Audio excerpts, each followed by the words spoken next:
பாட்டி சொல்றாங்க, மீனாவுக்கு பூ வைக்கணும். நல்ல நேரம் முடியறதுக்குள்ள கூட்டியாந்து சேர்ல உட்கார வைங்க. மீனாவை சேர்ல உட்கார வைக்கிறாங்க.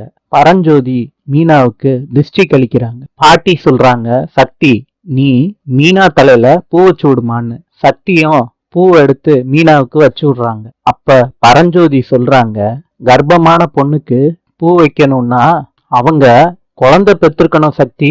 வேலு சொல்றாரு, அம்மா நீ சொல்றதெல்லாம் உண்மை இல்ல. சக்தி நீ பூவை. பரஞ்சோதி சொல்றாங்க, சக்தி பூ வைக்க கூடாதுன்னா வைக்க கூடாதுதான்.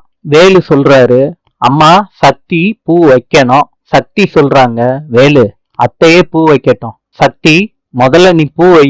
சக்தி பூவை மீனாளுக்கு வச்சு விடுறாங்க. நாளை சந்திப்போம்.